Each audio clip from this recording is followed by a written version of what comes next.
a ritual of Baphomet, the transgender. To show allegiance to him, you had to ring. Yo! Dude, I really hope none of that was true.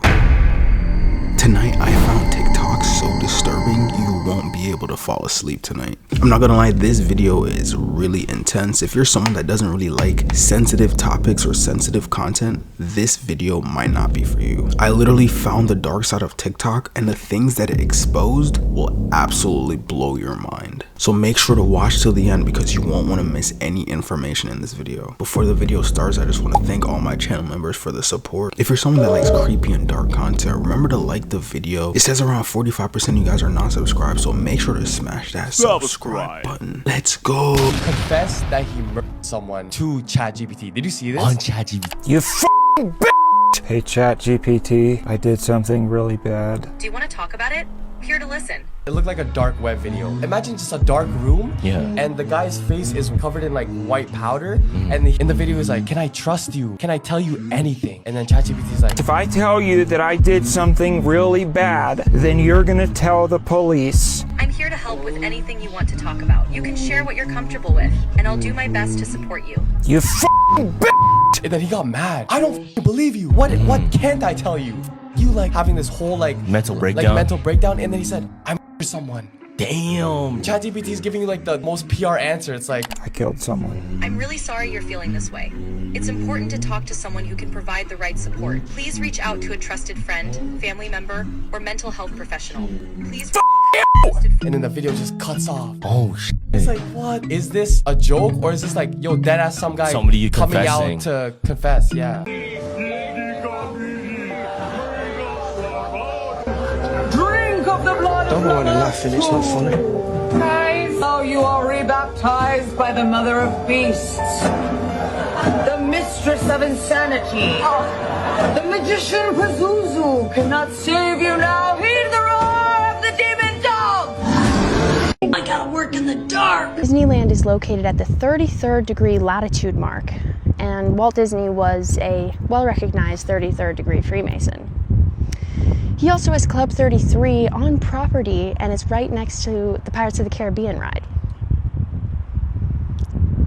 I don't think we need to have occultic symbols at a children's park, but you do you, Walt. Anyways, this is my driver, and when you wish upon a star, you should look it up because Walt Disney's head is in a jar. They're about to murder me. They're gonna murder me.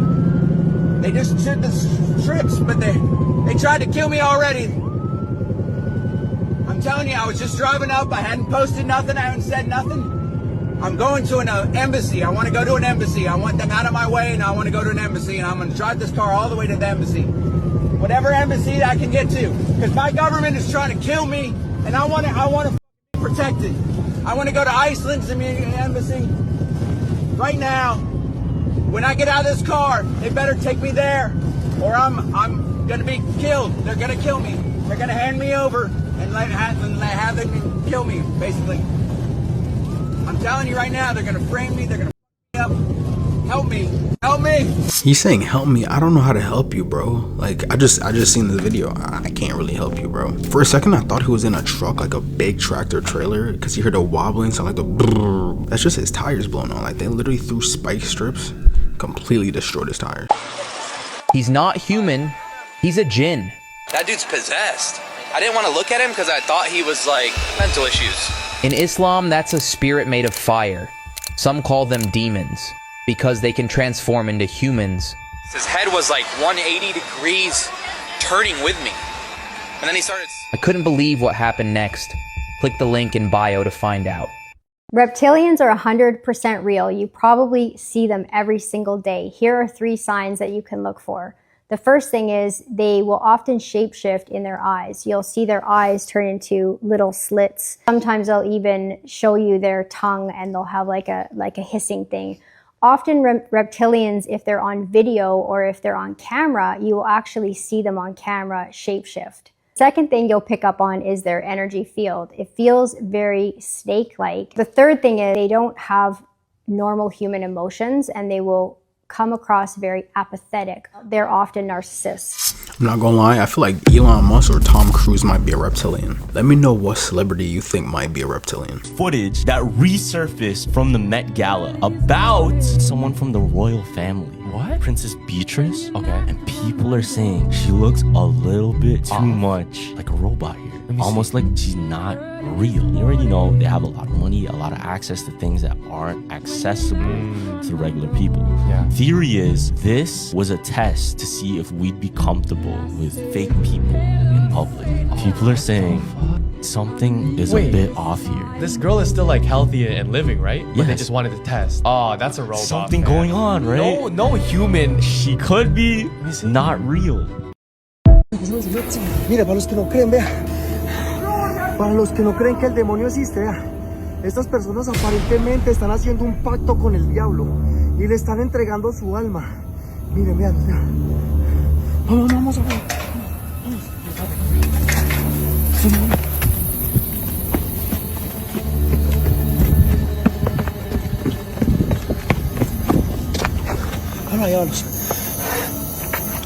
Bueno, lo que yo voy a hacer hoy es muy arriesgado.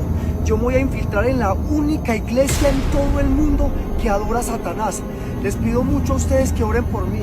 Vamos. Entremos. Pásense, palo. Pásense rápido, pásense, no haga bulla, no haga bulla. Oren mucho por nosotros porque lo que vamos a hacer hoy es muy arriesgado. Tenga. Aprovechemos que están allá, aprovechemos. Respectfully, I had no idea what he was saying, but in my head I'm trying to figure out how the hell do you end up in a satanic cult facility? I don't even know what you call those. Like, how do you even end up there?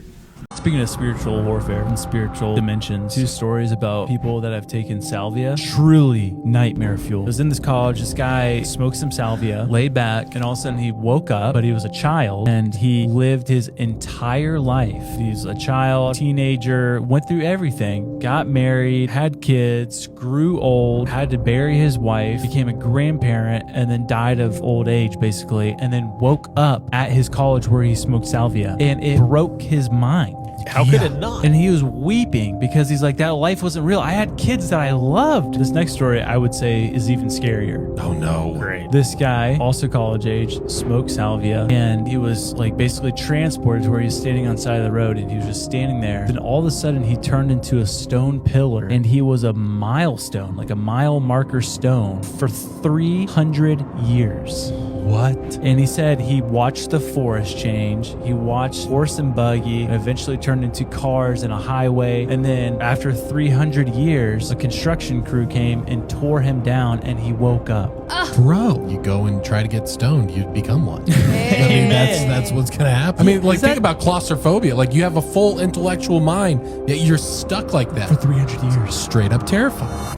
Like, she literally reminds me of my mom. I honestly think that she's my mom. And I said, aren't you Barbara? And my daughter literally went, like, she shook her head yes. People suggested her to record a video of saying a random name when her little girl is distracted, and then saying Barbara to see if she would react.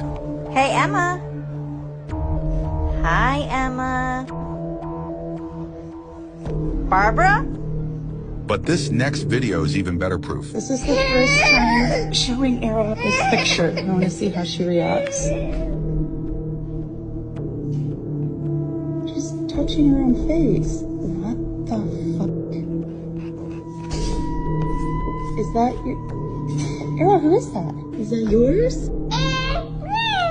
Her son was an executioner in his past life. Take it up head? Take off my head? Yeah. You want me to take off my head? Yeah. Why? I think. Do you know what'll happen if you take off my head? Yeah. What will happen? Baby happy, you take my head off. I'll take your head off? I don't know if it's me, but that kid kind of looks like an executioner. Like if an executioner was a baby. Oh, you thought that was all done with the magic touch of a super good plastic surgeon and some ice dunking? No, sweetheart. Actually, that's called adrenochrome. Yeah, look that one up.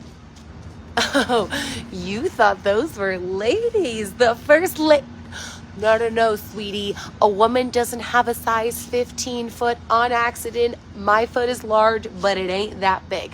You also don't mistakenly call your wife Mike when her name is... Just saying. Oh, I can't touch that with a 10-foot pole. The reason being is that I've only read the handbook created by the creator of this place, saying that, let the expanse separate the waters from above and from below. So that would probably tell me what? Yeah, no, outer space doesn't exist. Exactly, correct. It can't if there's water. So you thought that the water above was outer space, and we took a rocket, shot it through this glass ceiling that is impenetrable, and made it to outer space. Time to blast! Ooh, I didn't want to touch this one with a 30-foot pole, but when in Rome, okay, class, who invented the first transgender clinic? Right, okay, and then why would they want to do that? Why would they want to mass produce the idea of men and women and women? External what? I'm just the messenger. Years ago, he came to earth, died on a cross, rose from the dead, and promised he would come back a second time, except this time to judge the earth. So the question is, when? Before Jesus returns, the Bible tells us that these 7 signs will occur. Let's see if we can place each of them on our timeline to find out exactly how close we are to the second coming of Christ. Starting with sign number 1. When asked by his disciples what would be the sign of his coming, Jesus told them something that is going to blow your mind. Nation will rise against nation and kingdom against kingdom, and there will be famines, pestilences, and earthquakes in various places. All these are the beginning of sorrows. This phrase is a Hebrew idiom that means the entire world will be at war. Nothing like this war had ever been seen. It defied prophecy. It had escaped from the control of man. Only 100 years ago, people experienced the first ever world war. And almost 2,000 years before that, Jesus said, when you see the entire world at war with one another, it is the beginning of sorrows. The word sorrows here literally means birth pains or birth contractions. A woman grows a baby for 9 long months inside of her, but when the contractions start, it's only a matter of hours before the baby is born. Jesus was saying, when you see a worldwide war, this is the beginning of the end. Sign number 2. In 2019, a mother returned home after she went grocery shopping, but when she tried to open the front door, it appeared to be locked. With her 18-year-old daughter and 5-year-old son inside, she yelled out to them. The daughter replied and said that she also couldn't open the door. So the woman called her brother and asked if he could come over and help her. When the brother arrived, he kicked down the door and they saw the daughter dismembering the body of the son and eating his remains. The scene was so gruesome that the mother fainted. Meanwhile, the girl tried to escape, but the uncle soon ran after her and caught her. The girl, Karina Roque, was soon after her capture arrested and sent to an isolation cell. When the police took a closer look at the body, they saw that the boy's privates were cut off. Karina later confessed that she cut them off and ate them.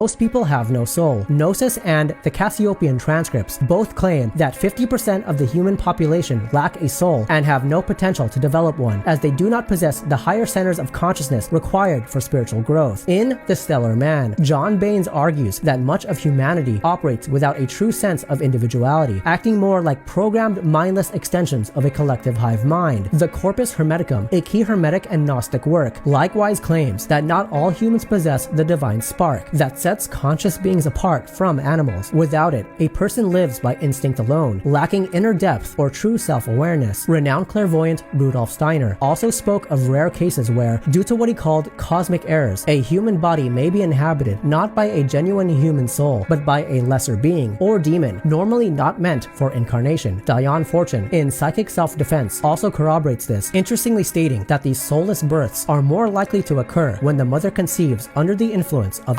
Follow me for more hidden knowledge. There's mothers that go into labor drunk. I've never heard or even seen that. This is like the first time in my entire life I've heard someone say that a mother conceives under the influence of alcohol. Have you heard of the 9-year-old girl who can sing and put any creature, critter, or human being to sleep? I'll play the song at the end of this video so you can hear what it sounds like, but sit down so if you fall asleep, you don't fall over.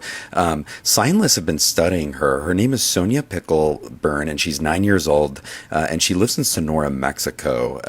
Pickelburn is a Dutch name, so she does have some Dutch relativage, but she's mainly Mexican. But you can see the dogs can't stay awake, the chickens can't stay awake. Her parents have to wear earplugs 24/7 because they said as they try to parent her, they'll be like, hey, eat all your vegetables, and she'll just sing and they'll get knocked out and fall right to sleep. And if they're like, you need to go to bed, she'll sing and they'll go to bed. And so she's kind of the owner of her own destiny and can make her own choices even at 9 because of her singing ability. The scientists don't know if it's like a genetic mutation in her DNA sequencer strands, and she's kind of like an ex-woman-esque individual, or if it's just in the tonage of the voice or the words of the voice.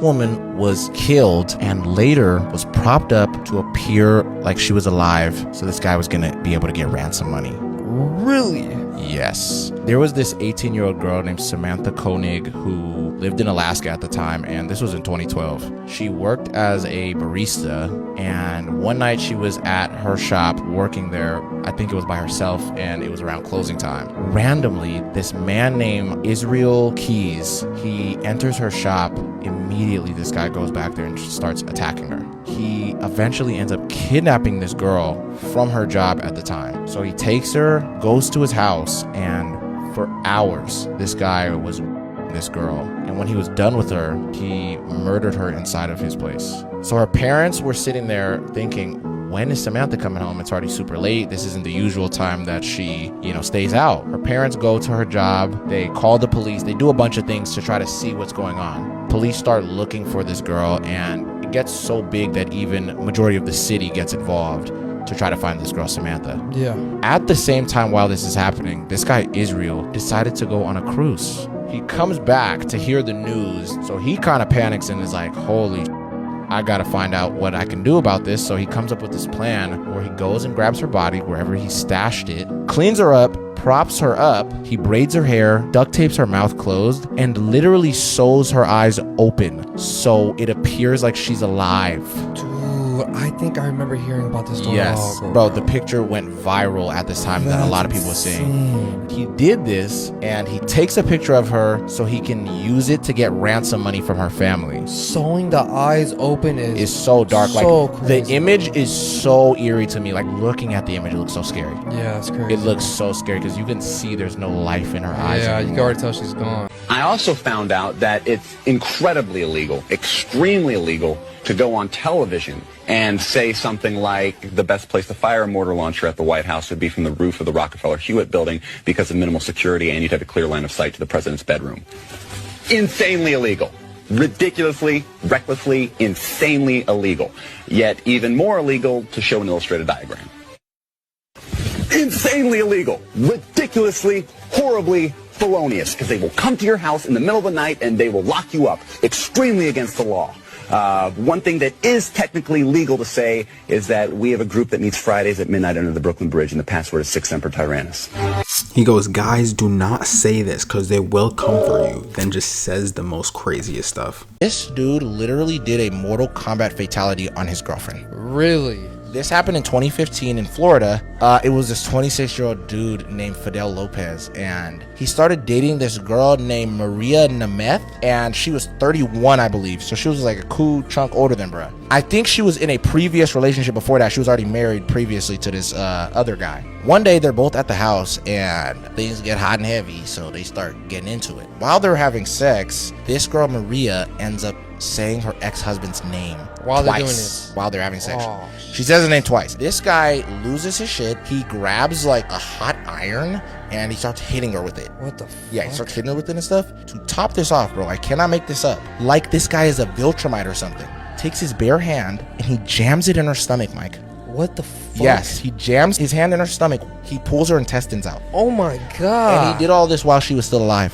Oh my fucking god. I'm not even kidding, bro. Yeah, and then to even make it worse, bro, they even said he, after that, decided to dig inside her that too, and he pulled some stuff out too. What the fuck? Yeah. The neighbors pretty much heard this lady screaming her head off because she was sure. alive the whole time, and they ended up calling 911, telling them to go check it out. Police go over there, and they ended up arresting this dude, bro. And when they take him in to interrogate him, he pretty much just says, like, I just snapped and became an animal. I don't know. Dude. Yeah, and he's arrested for the rest of his life. That dude For sure. You're never going to see the fucking sunlight again after yeah, that. bro. You literally, that's literally a fatality, dude.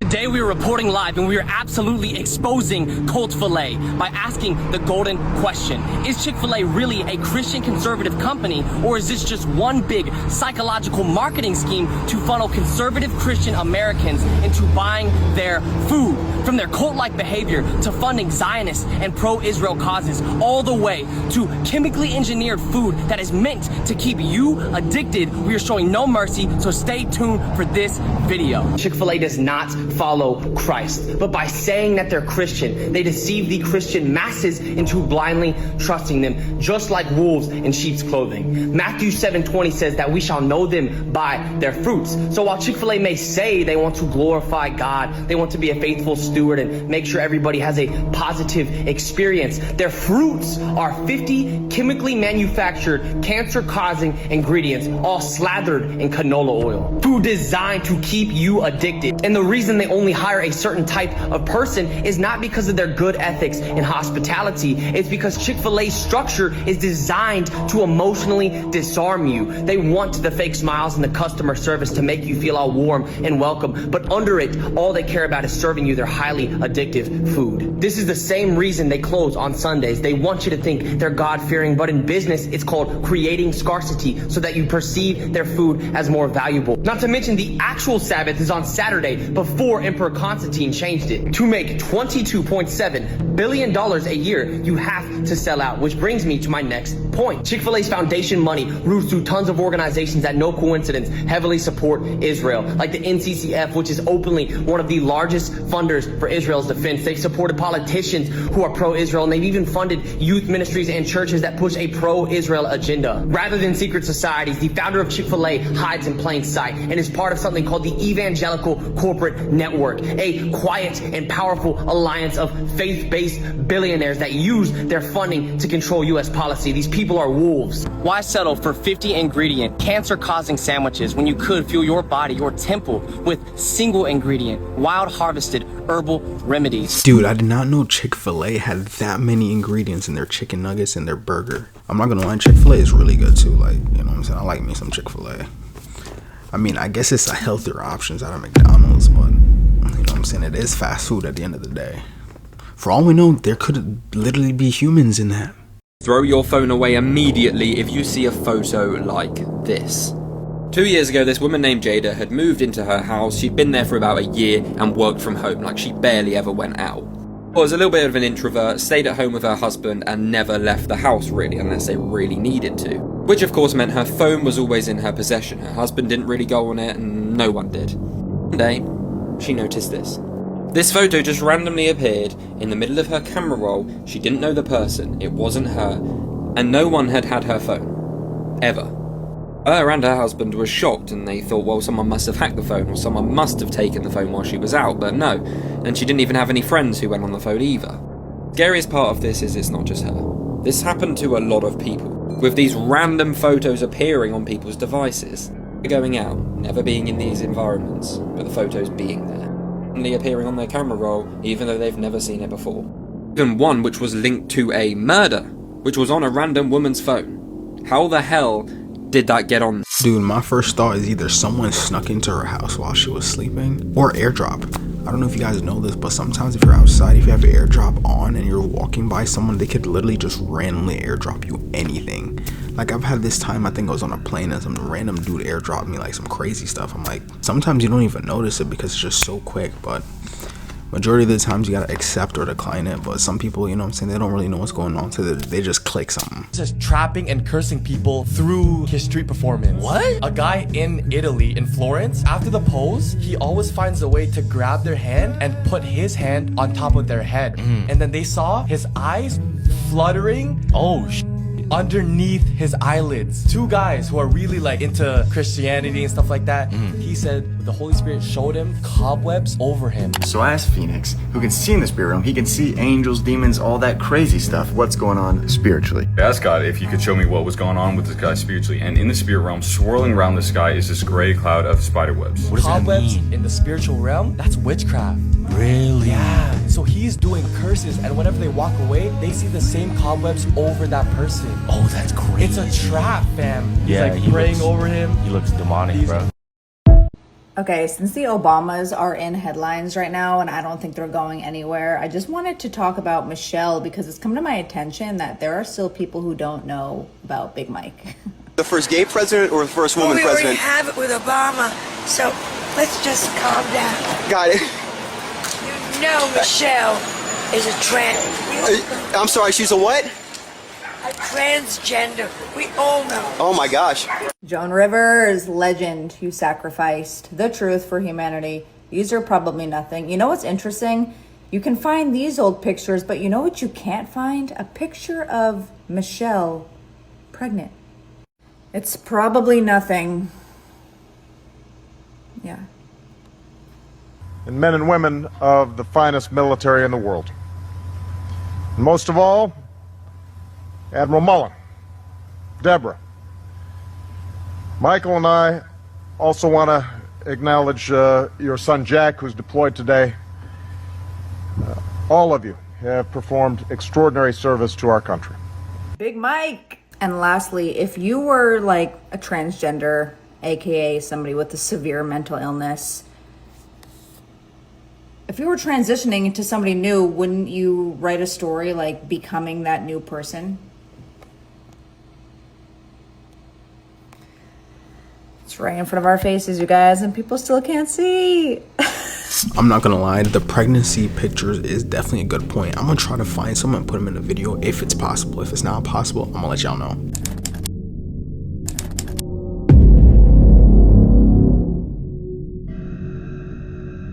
Imagine if Michelle Obama is actually not Big Mike and she's actually a woman. I wonder how she feels that there's literally people that think she's a man. Like, that's hilarious. Man says LeBron made a deal with the devil and his number will be called soon. This is a crazy theory. Let me tell you something about LeBron. We're talking about Antarctica to sell the fallen angels. No other team in the NBA wants him. His time is up. I mean, he is older. I can't wait to see these shorts. His time is up. No team wants him. He's got one more year. And when he retires, his number would be called to either him, his wife, his daughter, what that means. or one of his sons. Somebody has to sacrifice because we allowed you, LeBron, to pass Kareem Abdul-Jabbar. I'm telling you how these deep state devils think. They want blood. Okay? We gave you what you want. You're the greatest scorer in NBA history. We need someone to be liquidated. I hope this isn't true, but His we're number going to see. will be called. And you got a lot of listeners. Oh, you're saying he's going to die? I'm not saying he's going to die like Kobe. Something's about to come up. Be called. You see, anyone on that, especially the rappers. We talked about this the first time I was on your Power Show. To go higher into the rap industry, you have to be butt broken, like you say, in humiliation, okay? And so they're butt broken. That's the system. And if you don't want to give in, they're trying to destroy you. Did he just say butt broken? What do you What mean does he by mean that? by that? Oh my god. There was no way this was just revealed. And after seeing this, I can never no longer believe anything they ever tell me. Because what he just exposed will ruin 99% of you. So if you're weak, just click off now. Look, as we know, Cat Williams has said things that oftentimes get him in trouble. But what if he went too far with what he just revealed? Because who he just exposed has been known for taking people out, for even mentioning them. So now the question on everyone's mind is that if he went this far, when will they come for him? And what are they going to do? And the sad thing is that you guys idolize these people, but this whole time they're lying to you. And it makes you wonder, what else are they keeping secret from us that we have no idea about? Had seen that word transgender was Baphomet, the transgender. And so I knew that in the ritual of Baphomet, the transgender, to show allegiance to him, you had to kiss his ass ring. Really? And it said both of those things. So I knew that both of those things will become popular in the future. That's probably what that other dude meant by butt broken. Yo, that's crazy, dude. He exposes so many things about the industry. I'm surprised that they haven't tried to take him out yet. In the moonlight, my honey,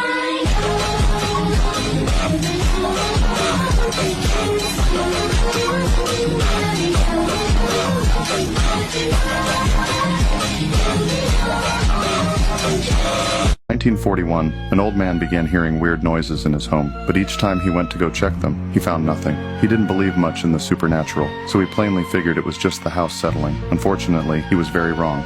The strange incidents continued for 5 weeks until the old man, Philip Peters, found something standing at his fridge. It appeared to be an abnormally slender, tall man, and Peters panicked, swinging his cane at it.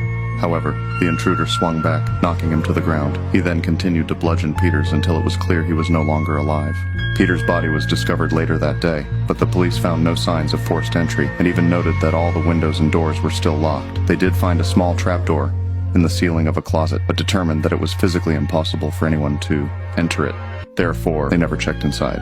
Philip Peters' wife returned to the house soon after his death and hired a housekeeper to help her out. But once again, strange incidents kept occurring. They soon became convinced that the home was haunted, which led to the housekeeper's resignation and the widow's moving away.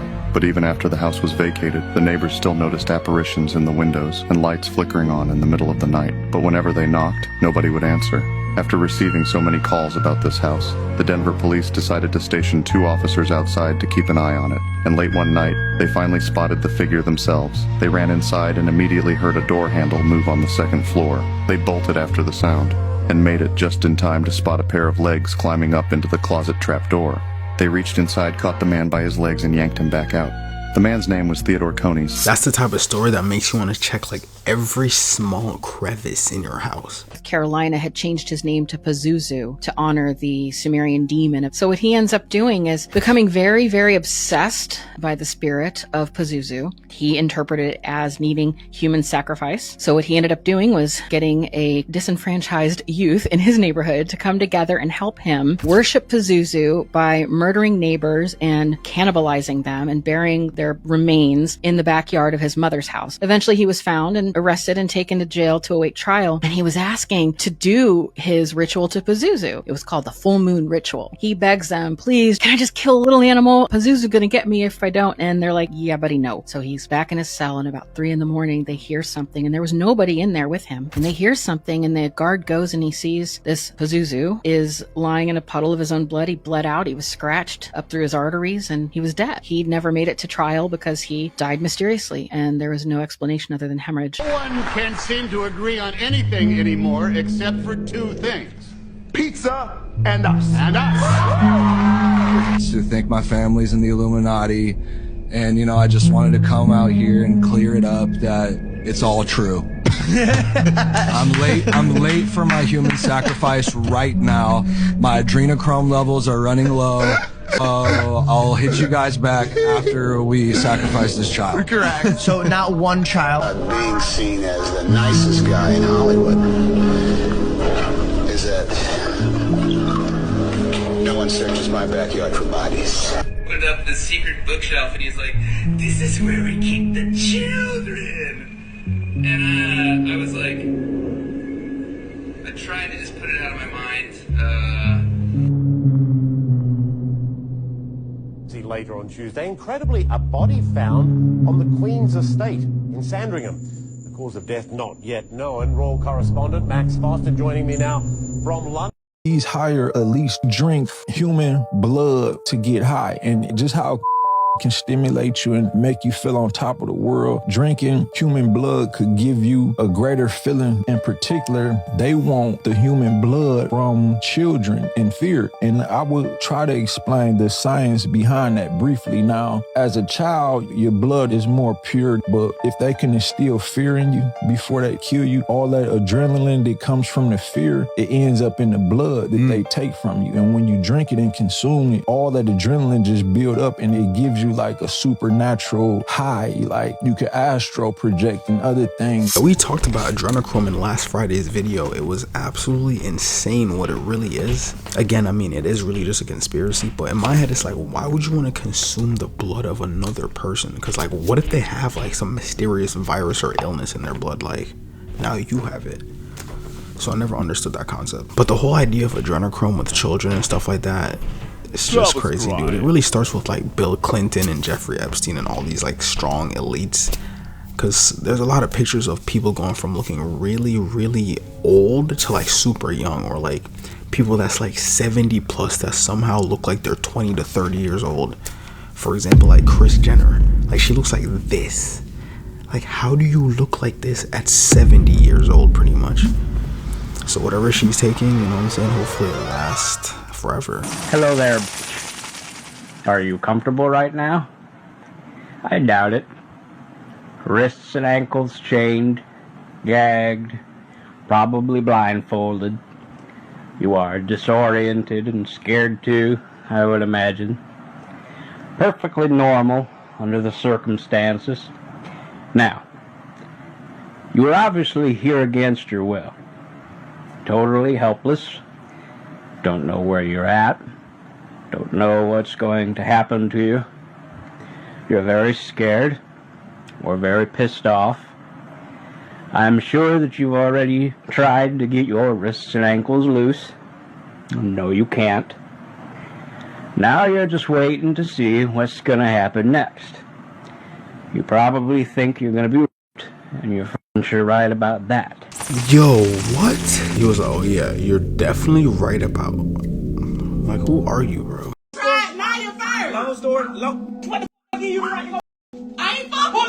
On June 14, 2025, a young mother went live on Facebook with her husband. What followed will torment viewers and leave a dark mark on the world. Zaria Carr, a 27-year-old influencer, and her husband Jean-Marcus, the Frenchman Carr, a bulldog breeder, had built their lives online as a perfect couple, happy family photos, candid moments with their two children, and the kind of relationship that seemed unbreakable. But behind the scenes, their marriage was falling apart, and that night, everything came crashing down. For nearly an hour, they aired their dirty laundry for all to see. They both accused each other of cheating, shouting who betrayed who first. But then it got darker. They each claimed the other gave him an incurable STD. As their argument escalated, the livestream took a terrifying turn. Jean-Marcus grabbed a knife. "This is the type of bitch that gets beat," he said, the blade flashing in his hand. Zaria nervously laughed, asking, "What, you about to stab me?" Jean-Marcus' response was chilling. "If I get off this life, you ain't gonna make it out the door." Zaria's nervous laugh turned into disbelief. "Damn, I gotta die about that?" And then the live stream cut off. Minutes later, police arrived at their Georgia home. Inside, they found Zaria unconscious and severely wounded. She was later pronounced dead at the scene, stabbed by her husband. Jean-Marcus had fled, taking her black 2021 Dodge Challenger with him. A statewide alert was issued, and just after 11 p.m., deputies spotted the car. After a brief chase, Jean-Marcus turned a gun on himself and shot himself in the car, dying from the self-inflicted wound. This obsessed fan decided to send a letter bomb with sulfuric acid in it to this really famous artist because he found out that she was dating a black dude. Really? This sounds super familiar. I'm not gonna lie. Yes, you probably have heard of this. It's so interesting. This was in Florida in 1996 to this man named Ricardo Lopez. He became obsessed with this artist named Bjork. Yeah, I know who Bjork is. Wow, really? This happened to Bjork? Yes, and he was super obsessed with her, and the way he looked at her was that she was really innocent and pure. This guy became so in love with Bjork that he would record video diaries all the time, just talking about how much he loved her, what he loved about her. Really? Yes, all of these other details of just things that he really idolized of her. And would he send her the videos? No, Oh, he he'd would just keep keep them them for to himself, and he recorded over 22 hours of footage of him just talking about Bjork. And it all changed one day when Bjork started to date this other artist named Goldie. He was this African-American artist, and he did not like that at all because he saw it as Bjork dating this guy. She became, and these are his words, tainted and unpure. He came up with this plan where he was going to create a letter bomb and put sulfuric acid in it, and he was planning on mailing it to her and killing her with this bomb. So he wanted to ship it to her house in London at the time, and right after, he was planning on ending his own life as well. He said so they would be reunited together in heaven. On the fateful day, he ships it out and it goes in the mail. He goes and records his final video.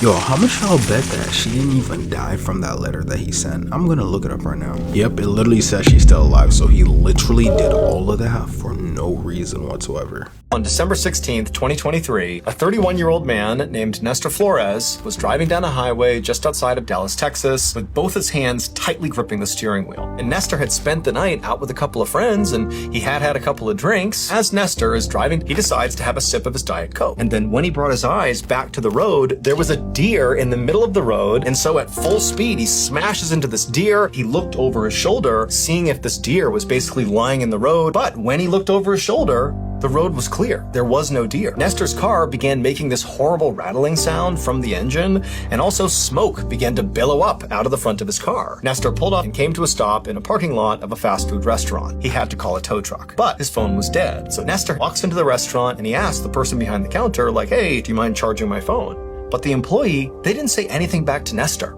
They just stood there with their mouths open and their eyes wide, staring at Nestor, like they couldn't believe what they were looking at. And so Nestor's thinking, like, what's wrong with this person? You know, hey, do you have a charger or not? And the employee, who by this point is pale as a ghost, just shook their head at Nestor. And he turned around and he left the restaurant and went back to his car, thinking maybe if I search the whole vehicle, you know, there's bound to be a charger in there somewhere. And as he begins looking around his car for this charger, he begins to feel really sleepy. He eventually just kind of leans forward and falls asleep in his car. More than 2 hours later, Nestor woke up to the sound of somebody tapping on his window. It was a police officer who said, get out of the car. So Nestor, he gets out of the car, and Nestor began to panic, trying to explain the logic behind leaving the deer and how sorry he was. But the officer took his flashlight and immediately grabbed his radio, saying he needed backup. And so Nestor, he turned to see what the cop was looking at on his car. And when he looked, Nestor froze for a second and then just started to scream. It would turn out he didn't hit a deer. He hit a 45-year-old pedestrian named Terry Ivory, and he hit this guy with so much force that Terry went through the windshield on the passenger side and then landed in the passenger seat. And then Terry's dead body sat there in the passenger seat with Nestor having no idea. The reason that employee was so shocked to see Nestor was because Nestor was covered practically head to toe in blood. Nestor was charged with collision involving death in December of 2023. However, his case has not yet been adjudicated. So you tell me you looked through your whole car to find a charger, but you didn't see the dead body in your passenger seat? The kids were playing on the swings when suddenly their mom called them home. Later that night, the father tucked them into bed. His wife was already asleep. Suddenly, the phone rang. It was the kids' grandma. She sounded happy. "Oh, I'm so glad the kids came to visit. Your brother brought them to me today." The father froze. If the kids are with her, then who did he tuck into bed?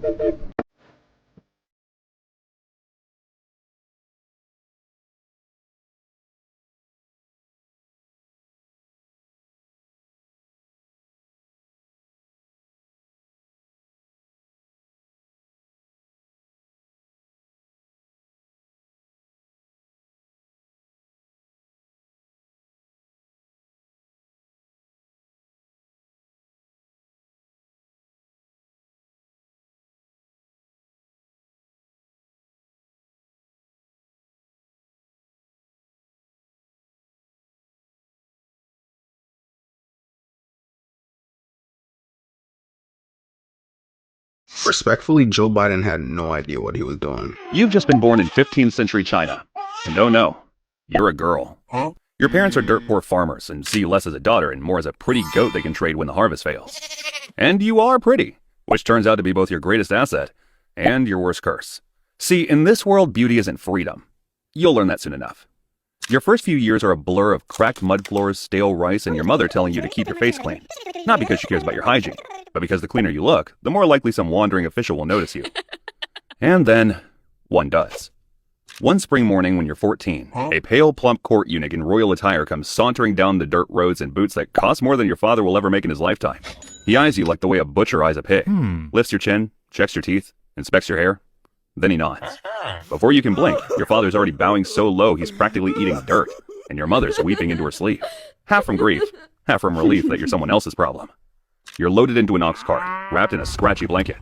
Congratulations! From mud floor to palace property in a single morning. Your parents don't wave. Wouldn't want to look too happy about the bargain. First stop at the palace? The eunuchs strip you bare in a marble bath chamber that reeks of rotting petals and incense. They dump you in a basin of flower water so pungent it burns the cuts on your ankles. Then hands scrape the dirt from your back and scalp. Then they shave your hairline up high. The court's idea of beauty. One of them clicks his tongue and says you're too skinny for the emperor's taste. Nothing but bones to cradle in air. Cool. Guess that means they'll stuff you up with pastries, sweet rice cakes, pork broth, all the things you used to dream about while gnawing on bony chicken legs back home. You eat like you're storing up for a siege, but there's no such thing as a free meal here. You're not here to get fat and happy. You're here to be plumped up, painted, and wrapped in silk like a prize pig for the emperor. One wrong glance, one rumor, and you'll find your neck under a blade before your next meal digests. Fun, right? See when Speed met a witch? Oh, I didn't.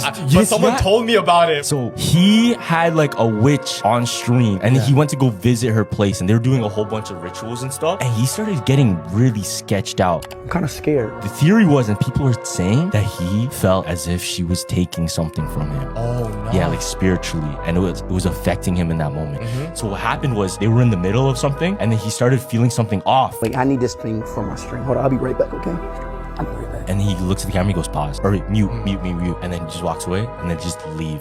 Mute.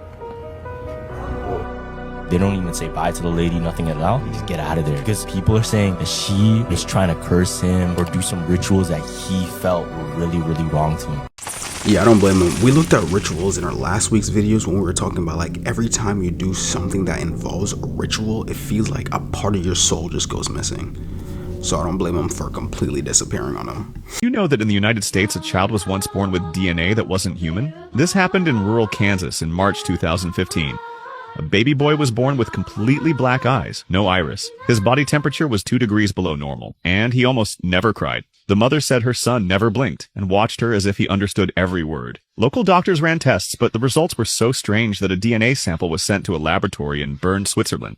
The report revealed something disturbing: 17 unknown genetic markers, sequences that did not match any other living being ever cataloged on Earth. The report never officially reached the hospital. Instead, 2 men with badges from a federal agency appeared, demanding exams, computers, and silence. Witnesses say that same night, strange black vehicles were seen circling the small town. In November 2017, the entire family disappeared without a trace. The house was found empty, no furniture, no documents. On the floor, only a geometric symbol drawn in charcoal remained. Neighbors swear that days before the disappearance, they heard piercing sounds coming from inside the house. The case was filed as voluntary abandonment, but independent investigators insist that child was not fully human. It was a hybrid, part of us and part of something that should not be here. As he was taking a swim, something entered his body through his urethra. You see, this parasite is drawn to chemicals in the water from human skin and urine. He didn't notice anything at that time, but days later the symptoms appeared: stomach pain, fever, and even blood in his urine. This disease is called schistosomiasis, and it infects over 200 million people every year.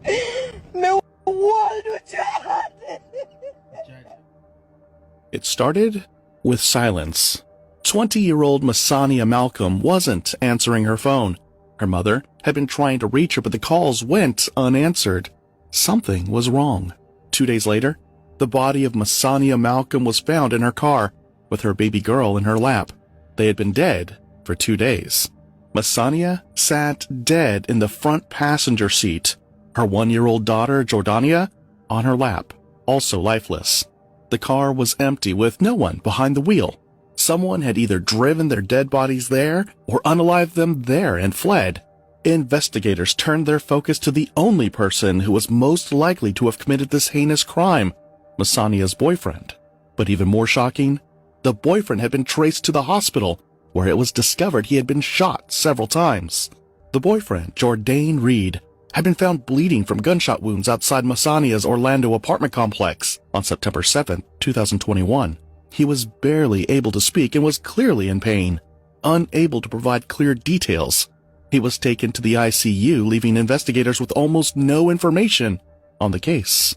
Due to the nature of Masania's death, the news spread fast, the case quickly becoming a high-profile one. It was 3 years later that justice was served for the mother who had never given up on discovering what had happened to her daughter and granddaughter. And who was responsible for their deaths? This is the story of Masania Malcolm.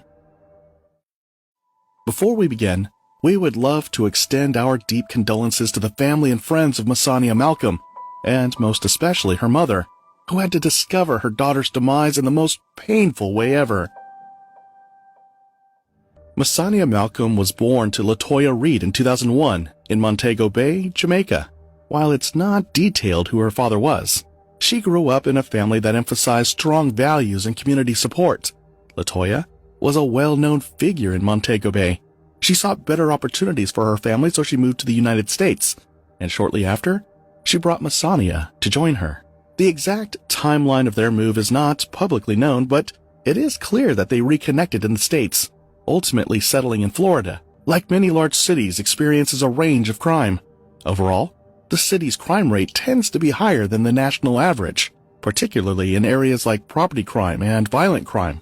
Orlando is a popular tourist destination, and with that, crimes such as theft, vehicle break-ins, and other property-related offenses are relatively common. Violent crime, including assault, robbery, and homicide, also occur but tend to be concentrated in certain neighborhoods. However, this mom found her daughter, who was 8 months pregnant, with her head cut off.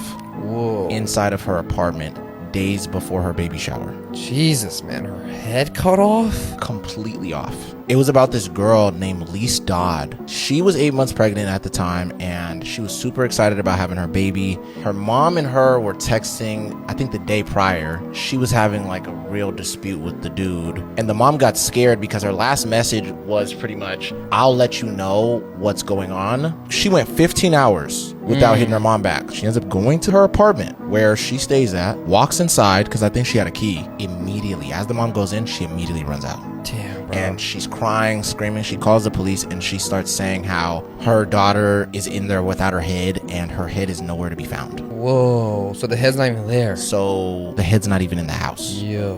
Police end up getting there. It's just her body's there, and they're all wondering, where's the head?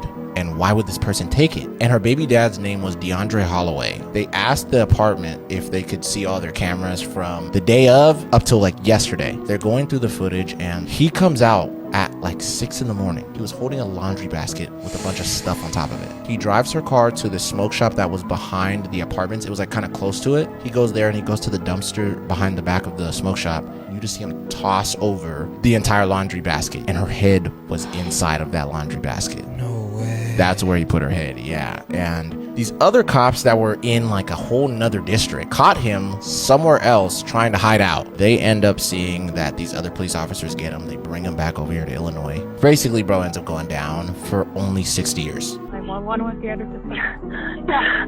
Hi. Victim. My daughter's. He chopped her head off. Damn. Crazy. So here we're looking at the vehicle remains of William Moult, and he had actually been missing for over 20 years until him and his vehicle would be discovered in 2019. And if we go back to 2009, it was only visible under the correct water conditions. Because back here in 2009 and 2010 and 2011, you can't actually see anything there, and even as you progress through more of the years forward, it's only until 2017 that you're actually able to see a car. So the car's right here for reference, and if you pull back a little bit, you can actually see how this would make sense. Given if this guy just came home from a bar and he's feeling a little crazy, he tries to take this left turn awfully too quick and somehow ends up over here.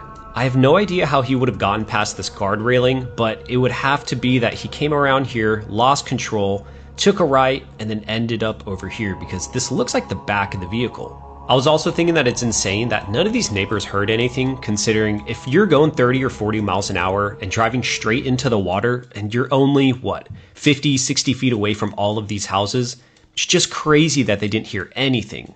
Because the night he went missing, he was out at a bar in 1997 and would just end up going missing after reaching out to his girlfriend and she didn't hear back. And all this time, he was actually just sitting underwater, which is really sad, to be honest. I mean, in my opinion, you know what I'm saying? He said it was at night. So a lot of those people could have literally just been sleeping. Did you know that only female mosquitoes bite just to get blood for her babies? While the males are just out there sipping on nectar and living their best vegan life. You might think mosquitoes are just bloodthirsty little monsters that exist to ruin your summer nights. But the truth is way more calculated. Out of over 3,500 mosquito species on Earth, it's only the females that go for blood. But here's the twist. Females don't drink blood for food. They're not even carnivores. Female mosquitoes need the protein and iron in your blood to grow and develop their eggs. She's not biting you because she's starving. She's biting you because she's pregnant. And she's not gentle about it either. While she drinks, she injects saliva into your skin to stop your blood from clotting. Your immune system freaks out, causing that red, itchy bump, her signature move. Meanwhile, the male mosquitoes, they don't even have the tools to bite. They're out there pollinating flowers, living in peace, unaware that their girlfriends are out there causing mass chaos at barbecues. So yeah, next time you swat at a mosquito, just remember, you're swatting at a single mom who's trying to raise 300 kids by draining you dry. Me personally, I hate mosquitoes. They're literally like tiny vampires. Kind of coincidental because I am a vampire, so...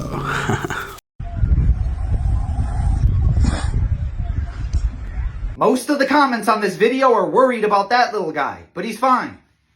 The snake's in trouble. Meet the mongoose. They only get up to about 10 pounds, but let me tell you, that is the most ruthless 10 pounds on planet Earth. It's like a hyper-aggressive, condensed version of John Wick. That's a fully carnivorous hunter. And they're literally designed to fight snakes. Specifically venomous snakes. Like they prefer venomous snakes. King cobras, spitting cobras, vipers, rattlesnakes. It's on site. But basically how they do it is they have a faster reaction speed than a cat, which is basically teleporting. So they can avoid all the snake's bites. And once it gets close enough, it'll bite the snake's head, instantly crushing the skull. But the crazy part is even if they do get bit, it's not that big of a deal. They have a protein in their body that binds to the protein in snake venom and digests it, like food. So usually a venomous snake bite will just knock them out for 10 or 15 minutes. And then it's on to round 2. Moral of the story, again, don't worry about him. He's not stuck in there with the cobra. The cobra's stuck in there with him. And as always, follow for more facts. In 1962, a 5-year-old girl was kidnapped from her home in Colombia. Her kidnappers changed their mind and decided to abandon her in a jungle. As the girl was wandering the jungle, she stopped, terrified, as a pack of wolves were closing in on her. Miraculously, the wolves didn't hurt the girl, but instead adopted her into their pack. Over the next few years, the girl learned how to communicate with the wolves by howling, growling, and gesturing. She was able to survive by mimicking their actions, becoming the world's first furry.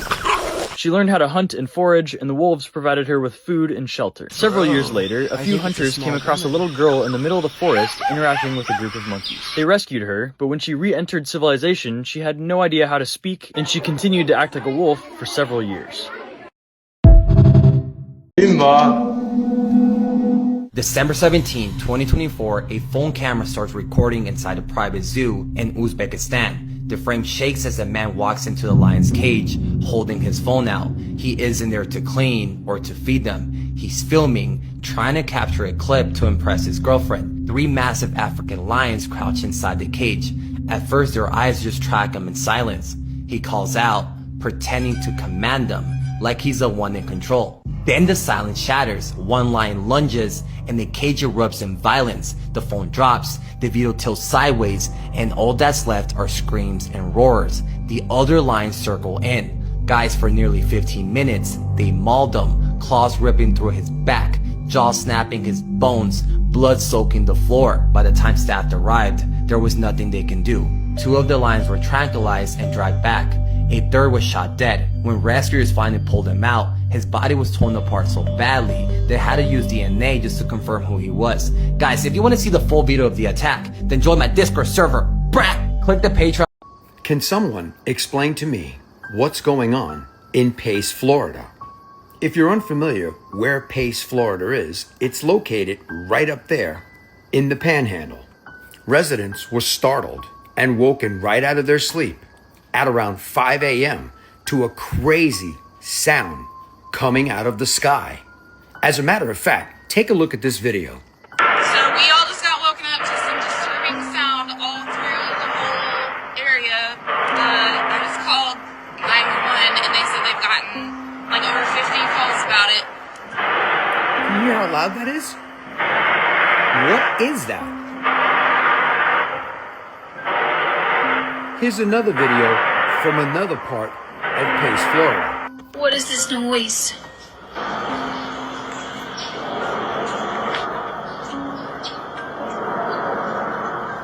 What does that sound like to you? Residents have also reported seeing strange lights in the sky coming from the ocean right before dawn this past week. Only one news outlet reported the sounds in the sky and claimed it was a tripped steam line. So my question to you is, do you think that was a tripped steam line or was something else lurking in the area? Let me know your thoughts in the comments, and as always, I'd love to hear from you.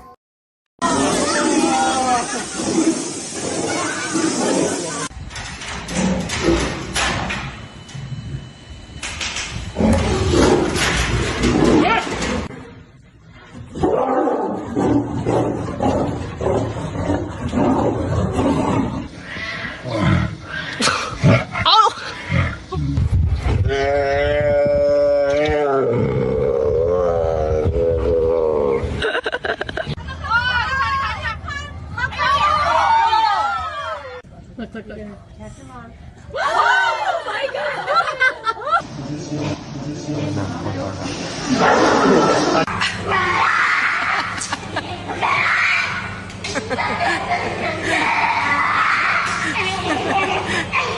Go go！ 哎，别打人家，别。The bears are brothers. This one's 3. That one's 2.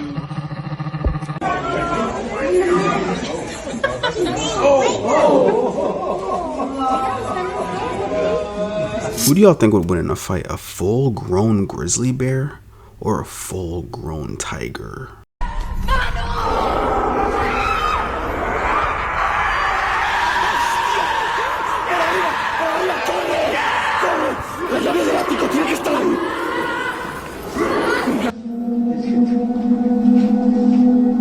November 13, 2015, Ulaanbaatar, Mongolia. Inside a crowded press room, TV cameras buzz, lights glare, reporters shuffle papers. At the podium stands union leader Esther Dean, black suit, black hat, nervous hands gripping a stack of documents. And guys, at first it looks like every other press conference, until it doesn't, because a few minutes in, he pulls out a small plastic bottle, he twists it open, tilts it, and begins drenching himself. At first, the crowd just stares, confused, maybe even annoyed. What is he doing? Then Nordine locks eyes with the cameras, mutters one final line, and flicks a lighter. Whoosh! In an instant, his entire body ignites. He lets out a sound that's not human as flames crawl up his body like snakes. Reporters scream, cameras clatter to the ground, and the entire room dissolves into chaos. 2 men rip off their coats, slamming them against his burning frame. The smell of burning flesh fills the air. Off camera, someone grabs a fire extinguisher. The video cuts just as Nordine collapses, skin blistering, smoke pouring from his body. For a moment, it looks like the end, but somehow he's still alive. Barely breathing, he's dragged toward the hospital. This is not funny. It's very disturbing. Yeah, sorry guys, I'm not going to be showing the ending to this video, but yes, what you think is about to happen is exactly what happened. This is another one of those videos on TikTok that I got tagged in that I was not too happy to watch. It shows this person messing around with a fish. The fish is biting him because it's scared. And as a response, the guy removes the fish's mouth. The fish that was featured in this video is known as a needlefish. These are commonly consumed. So more than likely, this fish did not go to waste, but there are certain ways that are more ethical than others to neutralize a fish so that you can prepare to eat it. And I really wanted to give this person the benefit of the doubt, assuming that they didn't know better. But when I went to their page, I realized this is an account that I've talked about before, and apparently this is something they enjoyed doing, making sea life suffer before they eat it. And I know there's going to be people stating that this is just nature, but look, we've got frontal lobes for a reason, we know better, and we can reduce suffering if possible. There's literally nothing to gain by making a living creature's last moments on this earth worse than they otherwise need to be.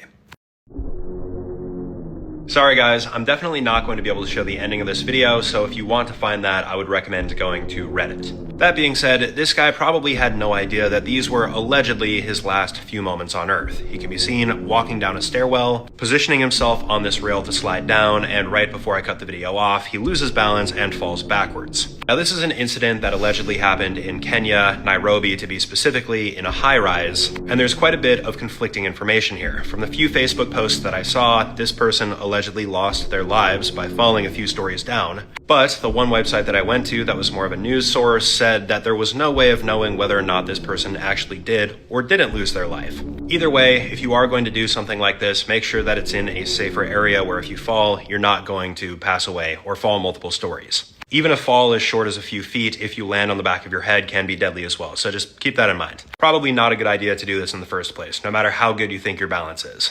Bro, I used to do that all the time in high school. Like every single stair railing I saw, I was sliding down. After seeing that though, I don't know about that anymore. Holy fuck. It looks old. He got his head off. Holy shit. It's bad, bro. Yeah? Legit head is like in the middle of the fucking road. Sir, put your hands up. Stand up. We got him, Sarge. Holy fuck, dude. That's fucking crazy. Dude, you see how small that knife was? It's literally this big. Dude, he had to be gnawing at that thing for a while, though. Where the off is like here, and then the body's over there, and the head's even a little farther. That's fucked up. Just a guy getting his head chopped off with a 2-inch knife, and he can't even pump one though. Has he said anything? He was smiling and laughing when he hooked him up. So why didn't you kill that guy? With your wife. What did that happen at? The same spot you did. And what else did you do? Because played soccer. He played soccer with it? This guy in Florida called the police on himself after his daughter, 6 of his grandkids, and then when the police came to arrest him, took his own life. As they came? When they showed up. Whoa. Right in front of the police. So this happened in 2014. It's about this dude named Don Spirit. In this moment, 2014, he was living really bad. He lived in a mobile home with his daughter and 6 of his grandkids. One day randomly, 911 gets a call from this dude, Don Spirit, and he tells them that he killed his daughter, 6 of his grandkids. Mind you, one of his grandkids was only like a couple months old. And then he told them, send the cops over here. When the cops come, I'm gonna shoot myself. The police pull up to his house. The police walk up to him. He gets up, grabs the gun, shoots himself in the head. Whoa. The police then enter into the mobile home, and they find all of it. There's bodies all over the place, bro. So nobody in the house survived? No one survived at all. He killed everybody. The 911 call is so crazy, bro. I could play for you. You wanna hear it? I look, you do wanna hear it, yeah. Gilchrist County 911, what's the address of the emergency? Yes, ma'am. I just shot my daughter and shot all my grandkids, and I'll be sitting on my step, and then when you get here, I'm going to shoot myself. What is the address that you're at, sir? 2550 Northwest, 25 Paris, Don Spirit. Every one of them are dead. You said your name is Don Spirit? Yep. All right, Don, what kind of gun do you have? It doesn't matter what kind of gun I got. They're all dead, and then when you get here, I'll shoot myself, and then you figure out what kind of gun it is. Okay, how many people? 6 kids, 1 adult. 6 kids and 1 adult? Yeah. One of them is a baby. Jeez. Yo, being a 911 operator gotta be one of the craziest things of all time. It's like you can hear all these crazy stories, but you just can't be like emotional, like, what, sir? You killed your own kids? Like, you gotta be like, okay, so what's the address again? Like, isn't that crazy? Oh, that thing? That's just a normal fish. That's in about 30 different pieces. The other thing, though, is basically a swimming chainsaw. Allow me to explain. Meet the sawfish. These bad boys are fully carnivorous hunters that humans almost never see. They're extremely rare. They're also extremely big. They get up to 1,300 pounds and 25 feet long. And about 1/3 of that length is the flippin' saw attached to their face. That saw could get over 7 feet. That's Shaquille O'Neal. In the form of a weapon. No, thank you. But basically, inside their saw, they have an organ known as ampullae of Lorenzini. And this organ allows them to connect to the electromagnetic field to sense the electrical pulses in other creatures' bodies. That's how they find their prey. And then they go full Texas Chainsaw Massacre. They literally just start swinging their saw back and forth in a sweeping motion. And they're known for chopping animals completely in half. And that includes sharks. Moral of the story, if you're having a bad day, just remember, there's a fish out there that when they shake their head no, limbs go missing. At least you don't gotta deal with that. And as always, if you got compressed to the size of an ant, you might think you would collapse into a black hole. But in this size, you would be so dense that even a normal movement might disrupt everything around you. However, if you shrank 10,000 times further, you would be about the size of a bacterium. Shrink another 10,000 times and you'd reach atomic scales. Finally, if you continued scaling down by an additional factor of 10 to the 15th power, you would reach your Schwarzschild radius, effectively becoming a black hole.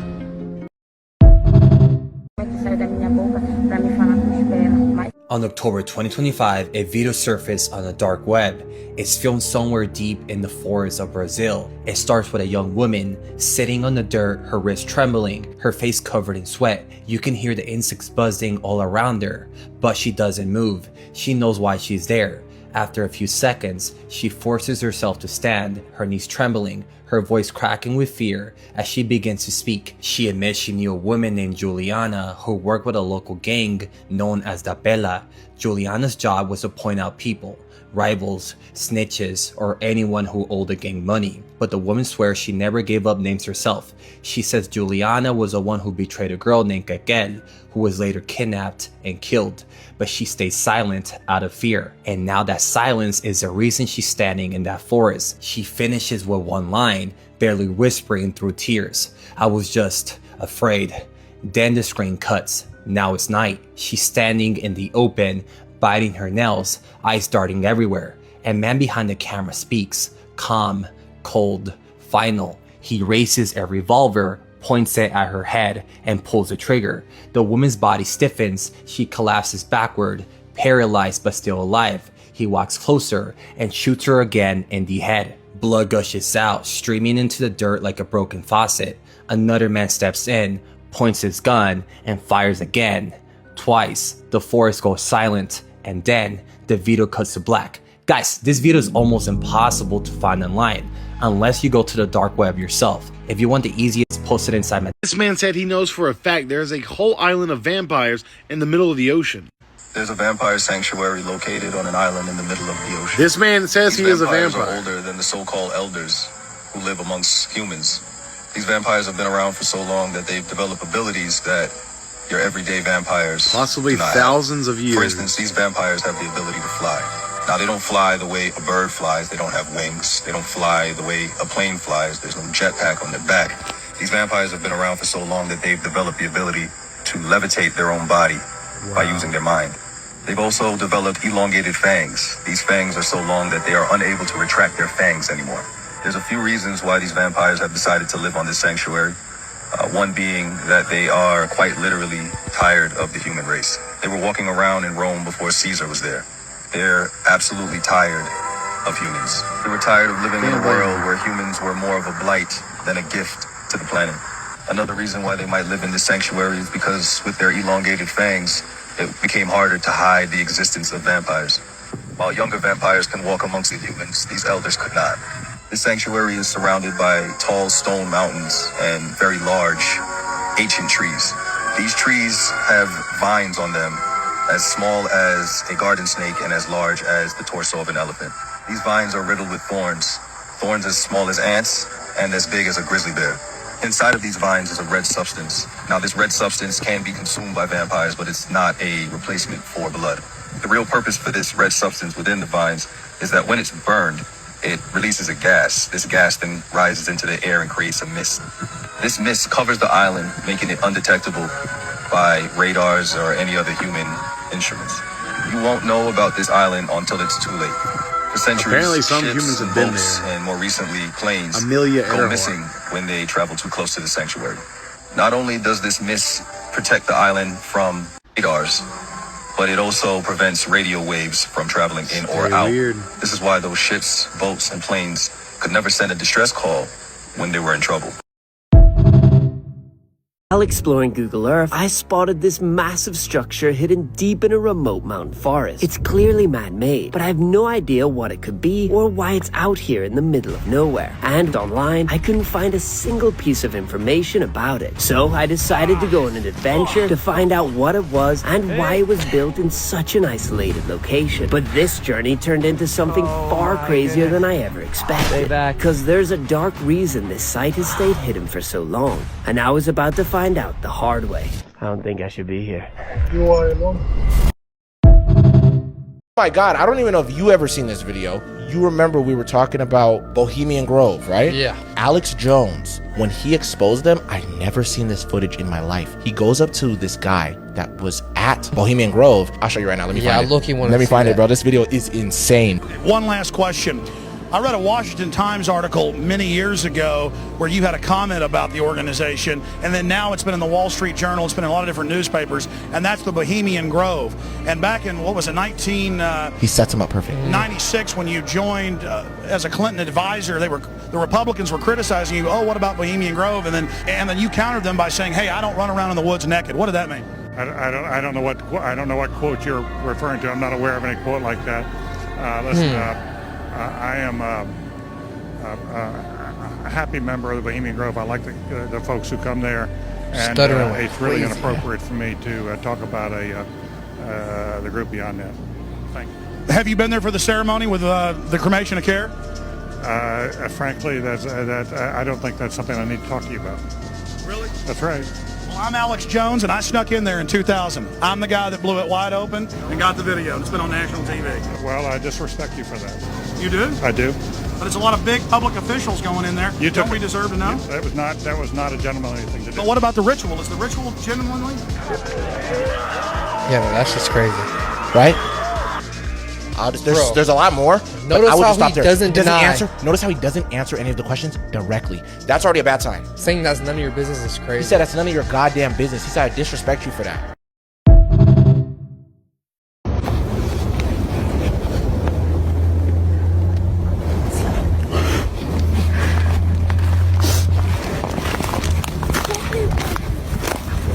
See, this is the path that we go down.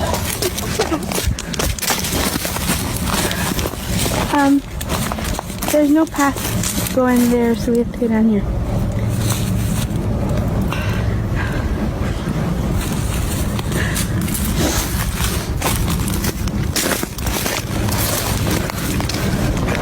Hi.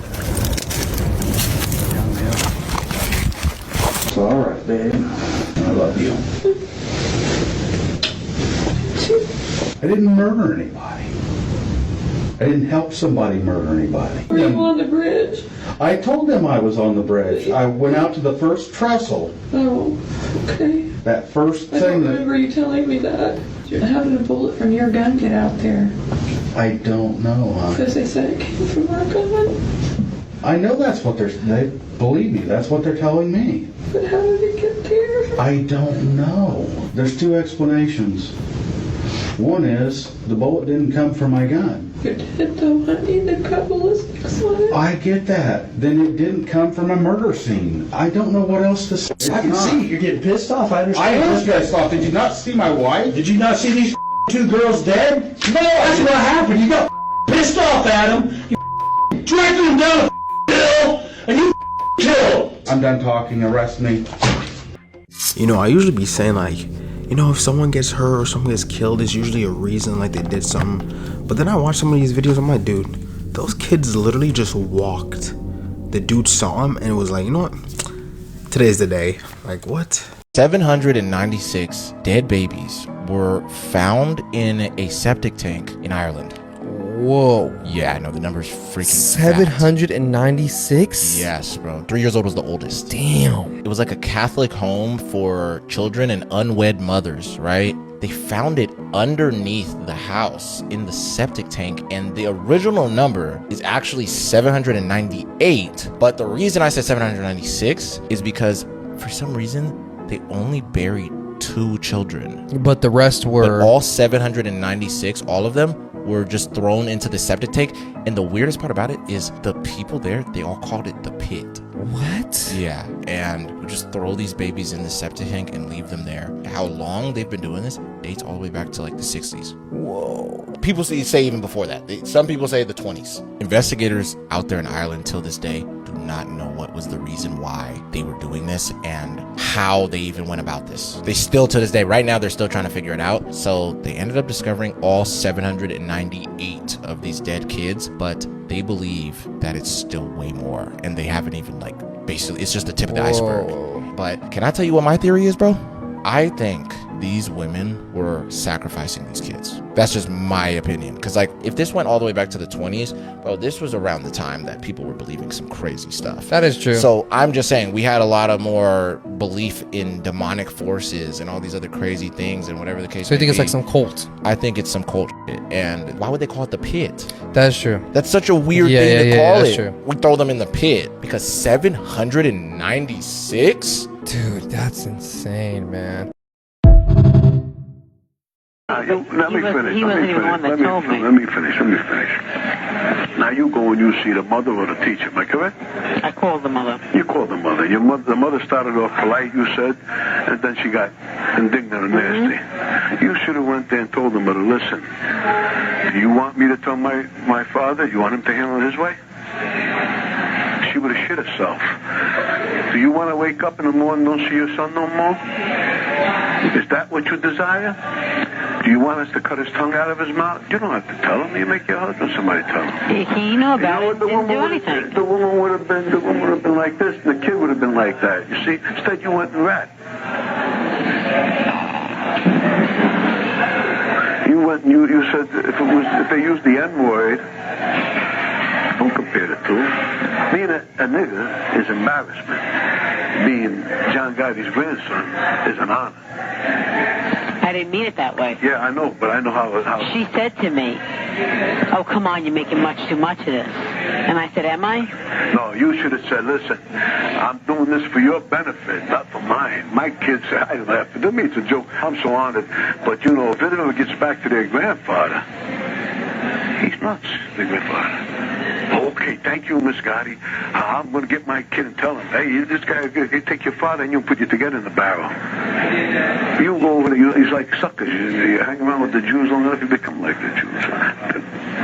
Bro, what? Yo, we definitely weren't supposed to see that. At 1 p.m. on June 9th, 2022, Heidi arrived at her daughter's apartment. She hadn't heard from Lisey in over 15 hours, and she knew this wasn't like her daughter. She knew something else, something terrifying, but we'll get to that in a bit. She let herself in, and within 2 minutes, she was back outside having a panic attack. 911, what's the address? Yeah, hi. Listen. What's going on? My girlfriend's daughter's killed. Yeah. What's going on there? My girlfriend, I'm sorry, my daughter's head off. Even for the dispatcher hearing these words, it was hard to process, let alone for Heidi. When officers arrived, Heidi was still sitting on the front steps, shaking and crying. She handed them the key, but she didn't say anything.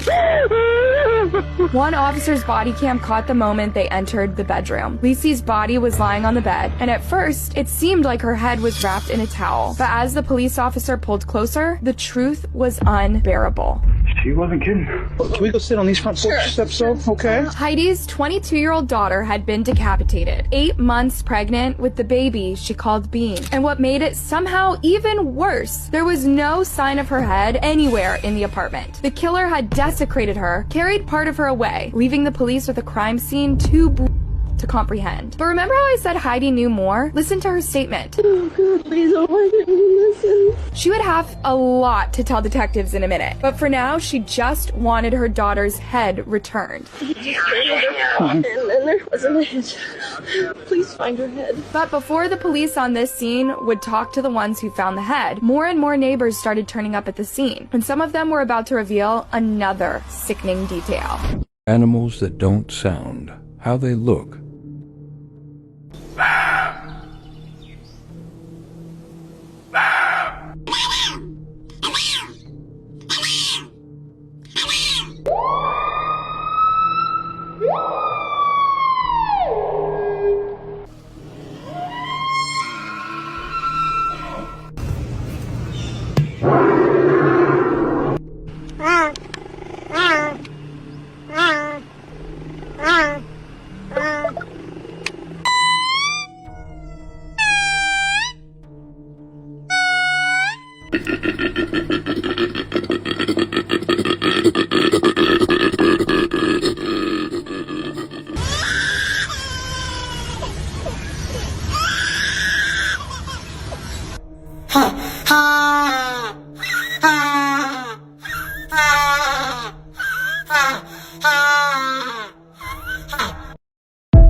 Bureau photos that keep me up at night, part 49. This photo was posted to Reddit with the caption, "This picture was taken by my mother back in 1999. It was at a park in New Jersey, and you can actually see the World Trade Center across the river in the background.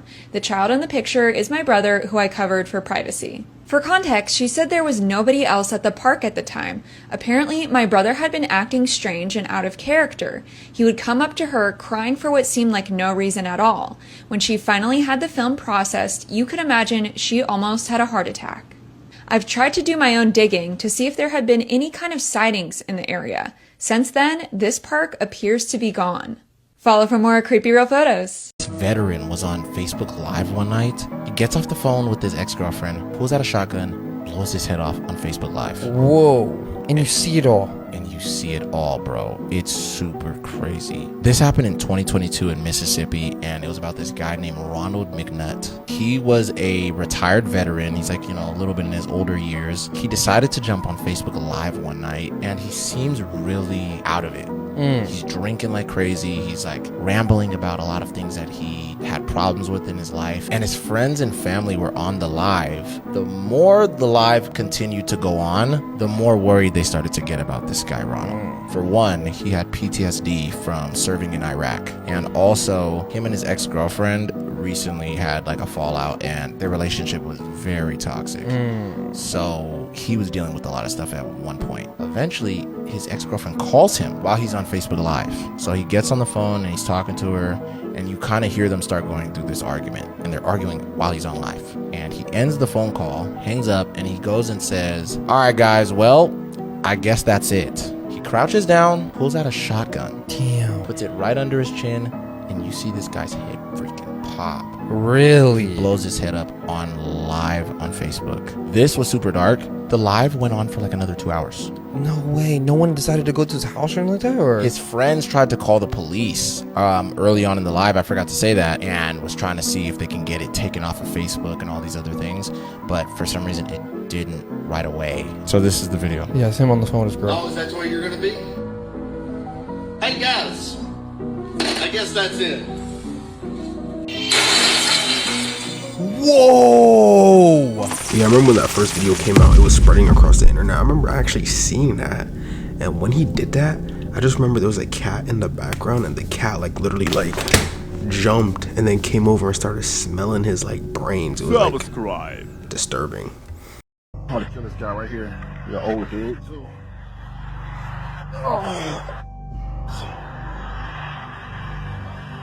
Watch it. Hi. Can you do me a favor? Can you say Joy Lane? What? Can you say Joy Lane? Joy Lane? Yeah. She's the reason why this is about to happen to you. How old are you? Oh man, look. Right there on the sidewalk, the man pulled out a gun and shot him in the head, point blank, execution style. Robert's body crumbled to the ground next to the bag of candy, and the killer just walked away. The entire thing was posted on Facebook for the world to see. The shooter was 37-year-old Steve Stevens, a former mental health caseworker who had just broken up with his longtime girlfriend, Joy Lane. In the videos posted online, Steve claimed the breakup pushed him over the edge. He said he snapped, that he lost everything, and blamed Joy for the killing, saying, "She's the reason this is about to happen." He called it his Easter Day slaughter, and he claimed that he killed 13 people that day, though police found no evidence of any other victims besides Robert. For 48 hours, Stevens was on the run, sparking a massive manhunt across multiple states. Then, on April 18, a McDonald's employee in Erie, Pennsylvania recognized him in the drive-thru and called the police. Stevens fled with chicken nuggets, led police on a short chase, and then pulled over and shot himself in the head before he could be arrested. He never stood trial. He never explained why he chose Robert. All we know is that an innocent grandfather, a man who was loved by everyone, was gunned down for nothing. All because a coward couldn't handle a breakup. If you guys want to see more crazy videos like this, then like and follow. This photo is of the most dangerous man on earth, the Cincinnati Crawler. This actual photo was captured by the family back in 1974 after he had entered their home. This just gets 100 times crazier, so stick with me. In 1974, the Johnson family lived in Cincinnati. They had a nice house in the middle of the countryside. Not much went on here, it was just a very quiet, homely neighborhood. But shortly after this, some very strange things started happening. Their 14-year-old daughter would claim repeatedly she would see these eyes staring at her from outside of her window, the dead of night, peering in, staring at her. Along with most nights, the sounds of banging and footsteps, which the family just thought was rats, but it definitely wasn't rats. Until one night when their youngest son was laying in bed, ready to go to sleep. Now, every evening, the family dog would come in and sleep with this young boy. He'd jump up onto the bed and sleep. But this one night, the son felt this dog jump up onto his bed. He went down to pet it, and it definitely was not the dog. That's when he spotted this guy, like 6'7" tall man, standing at the end of his bed. After everybody spotted him, the man ran out of the house and was never seen again. No one knows what happened to this man, who is he, and what was he trying to do.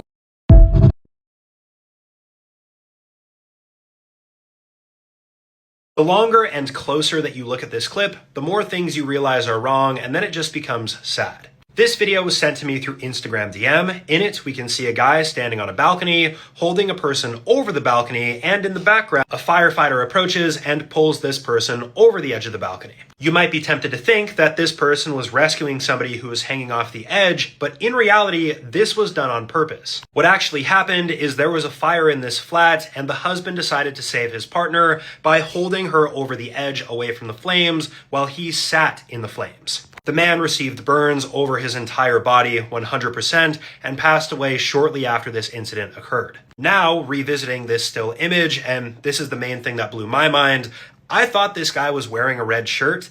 He is not wearing a shirt at all.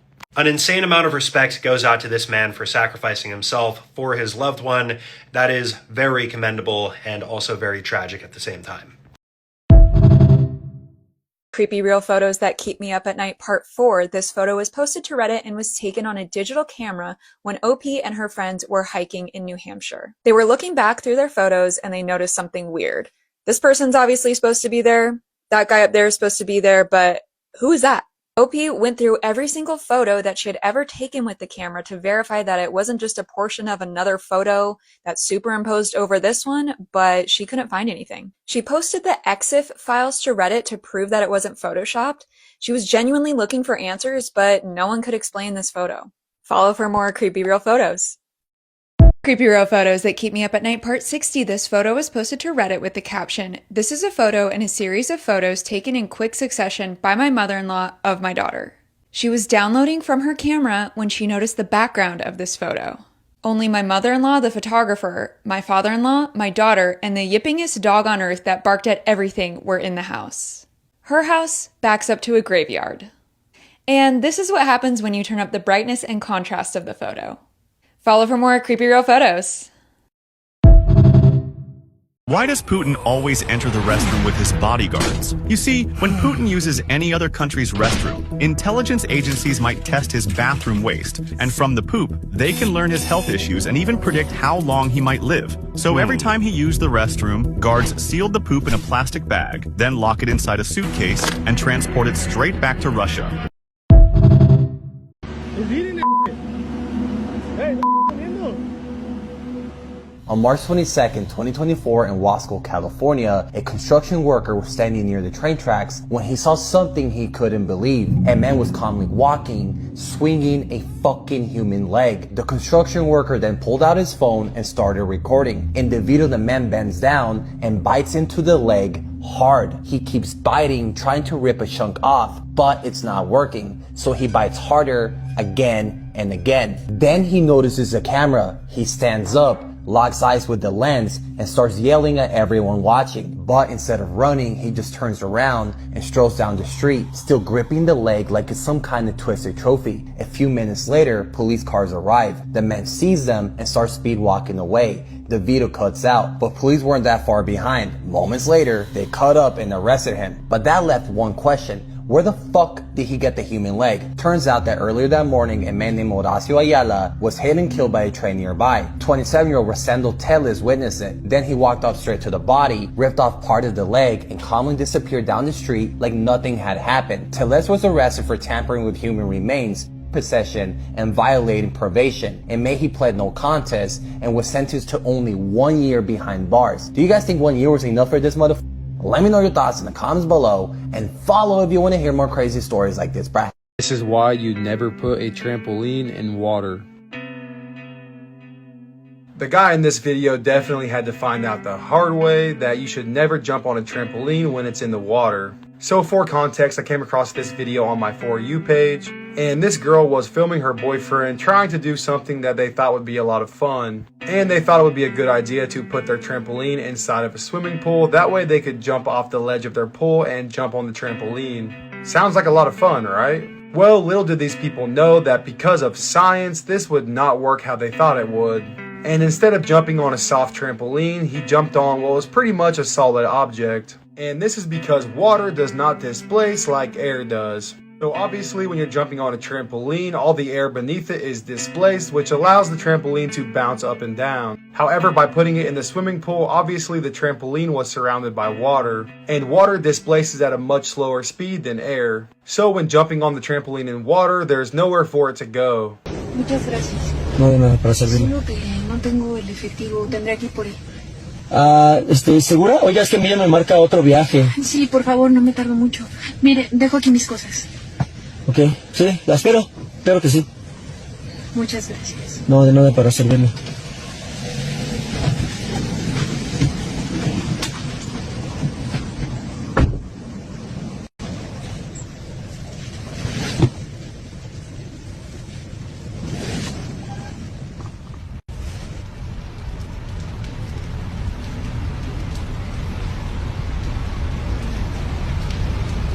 Buenas noches.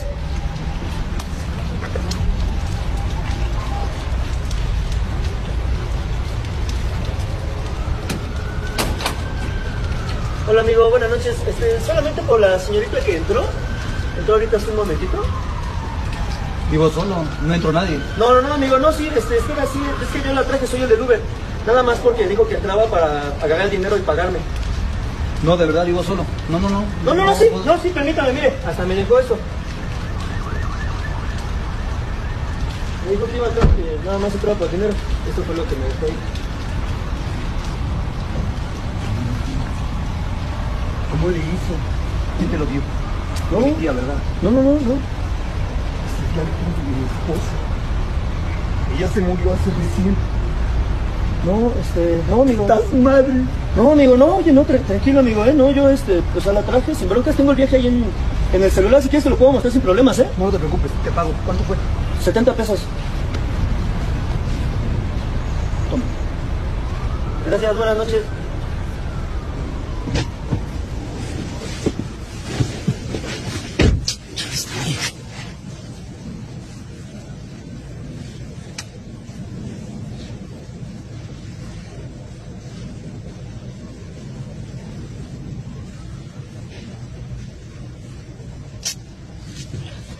I want to do goat sacrifices because that's actually pretty spooky. Oh, wow. Also, I'd love to give a shout out to Satan. Do you indulge in any form of worship? All the time. So tell me about that. I give my demons free cheese. That's unusual. Bruh, Doja Cat came into the industry like mad chill, you know what I'm saying, kind of goofy, and now she's like weird. These people don't know how lucky they are. Yeah guys, these people are extremely lucky to be alive. So not everyone might understand why this is such a dangerous situation, so let's go over it. So for context, this video was posted to TikTok and I came across it on my For You page. And at first you see this guy sitting on a log and it looks like he's floating in the middle of a lake. But then the camera pans over a little to the left and you see this dam. And then the camera goes over the dam and it zooms in on this boat that's against this brush right here. And basically what happened is these people's boat's motor stopped working and it went over the dam. And somehow they luckily managed to get on this log that was caught on the dam. But you see, this white water right here is actually impossible to swim in and there's no way to get out of it. And they actually call this area below a dam a death machine. And in the video, the people are sitting right here and right below them is this death machine. If you get caught right here, you basically spin around and around and there's no getting out of it. This woman worked on Plum Island, where they create mutated animals. Watch this. I don't know how long this is going to stay up. I might delete it later, but I used to work at Plum Island, Lab 257. Yep, at Lab 257. They told us it was animal research, just livestock stuff. Studying diseases to protect the food supply. That's how they always frame it, make it sound like we're doing something good. But the things I saw in that lab, the experiments, it wasn't about animals. It wasn't ever just about animals. First red flag, most of the people I work with either didn't ask questions or knew not to. Those who did ask too much, let's just say they didn't stay around for too long. Contracts pulled, cleared out like they never existed. We get shipments in the middle of the night, no labels, no records. I'm talking live animals, sometimes already mutated. Sometimes they weren't even species that we have names for. And I know that sounds crazy, but I've seen things that look like they weren't even from this planet. Creatures like something out of a movie. We weren't just testing viruses, we were engineering them. Modifying bacteria, adding genetic sequences that shouldn't even be compatible with human DNA. At one point, I was assigned to a project that involved ticks. Yep, those ticks. We were told it was a control study to understand how disease spreads. But what we really were doing was testing how to make the virus spread easier, more contagious, more invisible. A few months later, the first Lyme disease cases popped up across the water in Connecticut just out of nowhere. Coincidence? Sure. Then there were the containment breaches. We weren't allowed to say the word leak. If something got out, we call it a displacement. You see a mutated deer foaming at the mouth on the shoreline, that's a displacement. You see some wild creature, unalive, looking like it got stitched together from 4 different animals, displacement. It always had an explanation. Have you ever seen a picture that just makes your stomach drop? This is a screenshot from a security alert that a woman named Alexis Randall received on her phone. It came from a security camera that was set up in her living room, but she's staring at the image and she's wondering the same thing you are. There's nothing there. What's wrong with this picture? Why did the motion detector go off? But then look a bit closer, specifically at the bathroom doorway. This man was staring at the camera from the doorway. The moment she saw this, she immediately panicked and called the police, but by the time the officers arrived, the man was gone. What terrified her even more was that investigators discovered that the bathroom window had been tampered with. Additional security footage showed that the man had actually climbed through that window the night before and had been hiding in the hallway bathroom the entire time, even while she was at home. Fun fact! The Headless Horseman is a pretty well-known character now thanks to the Sleepy Hollow stories, but do you know the actual old mythical stories where this character came from? The Headless Horseman is actually an old Irish character named Dullahan, believed to be the embodiment of a Celtic god named Crum Dubh. And he wasn't some evil entity who went around killing people just because he could. He was actually more like the Grim Reaper of Celtic mythology, wandering around the countryside with his head in his hand, seeking out those whose time to die was near, so he could take their soul and bring them to the underworld. He also didn't wield a sword or an axe or a flaming pumpkin. He actually had a whip made from a human spine. Wow, that's metal. And sometimes, instead of just riding his horse, he'll escort the dead souls to the underworld in a big stagecoach. What a classy way to die. I like it. Leopard seals are far deadlier than what you thought, and are way more terrifying than what they seem. But why? First off, they're absolutely massive, over 12 feet long and weigh over 1,300 pounds, equivalent to 2 full-grown grizzly bears. Not only that, their teeth are extremely sharp, specifically made to bite through flesh. But how is this scary? Well, leopard seals are known for being extremely stealthy, doing things like floating near breathing holes or cracks, peeking through motionless. And when a penguin passes through, they'll explode upwards and pull you under. Or sometimes they'll even lurk in the darkness under iceberg edges for hours, quietly waiting without making bubbles pools until something finally drops in front of them. And if you were to try to outswim them, they can swim up to 23 miles per hour, easily catching up to you no matter how far you got. But it gets worse once they get you. They'll do things like thrashing penguins around in their jaws, skinning them alive with their teeth, making them easier to eat. Or even more brutal, they'll let you escape and swim away as a joke, and then bite you again over and over until you eventually die. Known for killing tens of thousands of animals in its lifetime, making it the second most deadly on the Antarctica food chain.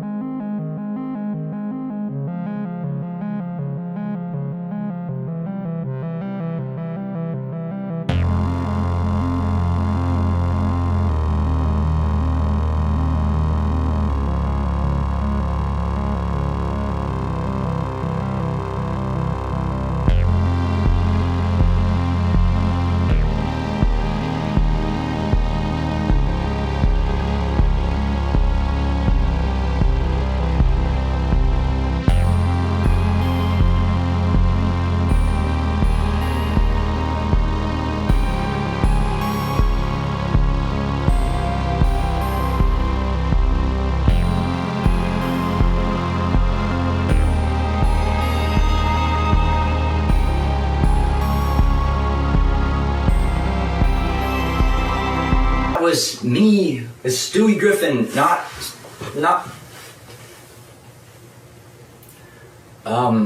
go on. What you just witnessed was the near-perfect execution of a tactic only the most skilled and knowledgeable detectives can dare to attempt. Known as the na-na-na-na-boo-boo technique, the detective flashes a sudden mocking gesture while the suspect is mid-sentence. This will serve to derail the suspect's train of thought, making it much harder to keep track of his fibs. If that's a real tactic, that would throw me off too, because like imagine you're just talking to someone like, yeah, you know, and it's just crazy how, and they're just like what? Yo, I would immediately probably just leave. I'd be like, you know what, detective, I did it. Yep, I did it. But yeah, guys, this is the Halloween special. Hopefully y'all are having a wonderful Halloween. I'm Dracula. Well, not Dracula, I'm a vampire. Let me know what you guys choose to be for Halloween as well. This is actually my last video in this setup. Yeah, I know, I'm finally moving out, so I'm gonna have my own setup. You know what I'm saying? So this is the last video in here, so yeah, family, we're leveling up. I'm gonna start streaming more. I'm gonna make better videos, do collabs with my boy Sean VVS. Check out his channel, he actually makes good YouTube videos. So expect to see a lot of big things coming, and we're about to hit 100K, so if you're seeing this right now, subscribe, like the video, join the family. Let's go. Thank you all for watching.